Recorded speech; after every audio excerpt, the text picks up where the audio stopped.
वफा केडी रखी परवर आहे वफा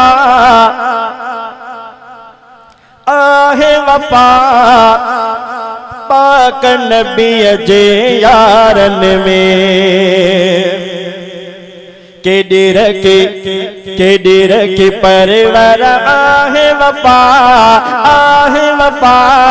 पाक नबी जे यारन में पाक नबी जे यारन में केडी रखी परवर आहे वफा पाक नबी जे यारन में पाक नबी जे यारन में केडी रखी परवर आहे वफा पाक नबी जे यारन में पाक नबी जे यारन में केडी रखी परवर आहे वफा पाक नबी जे यारन में घोर कयूं सिर अरबियता सीना दिनो तलवारन में मेरे सजो घर खड़ी अग्या आका जे रखे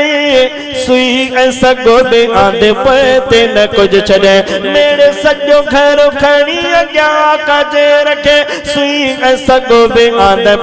पे न कुछ छड़े सुई ऐसा गोदे आंदे पे न कुछ छड़े पैर न पोते हटायो जहे पैर न पोते हटायो जे गार में नांग जवारन में गार में नांग जवारन में केडी रखी परवर आहे वफा पाक नबी जे यारन में फारूकी इंसाफ जाने काने हाक थी चैनी पासे गाल हले उमर फारूक जी फारूकी इंसाफ जी जाने काने हाक थी चैनी पासे गाल हले उमर फारूक जी शी होए बकरी गड प्या घुमर शी होए बकरी गड प्या घुमर झंगज गस ऐं चारन में झंगज गस ऐं चारन में केडी रखी परवर आहे वफा पाक नबी जे यारन में नियालो रसूल जो सखी उस्मान वा जम कयो आहे जंहिं सुहिणो कुर्बान वा नियाणो रसूल जो सखी उस्मान वा जम कयो आहे जंहिं सुहिणो कुर्बान वा जम कयो आहे जंहिं सुहिणो कुर्बान वा अॼु बेशुमार इन्हीअ जो पाक नबी जे प्यारन में केडी रखी परवर आहे वफा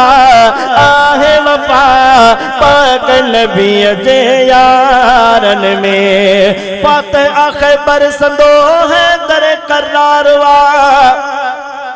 बाबो हसनैन जो वा सुहिणो सरदार वा फातिहा खैबर संदो हैदर करार वा बाबो हसनैन जो वा सुहिणो सरदार वा अहिड़ो दिलेर न अॼु को वा अहिड़ो दिलेर न अॼु को वा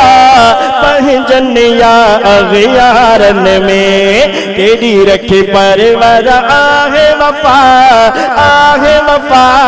पाक नबी जे यारन में घोर कयो सिर अरबियता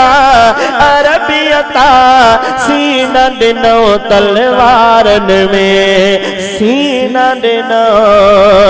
तलवार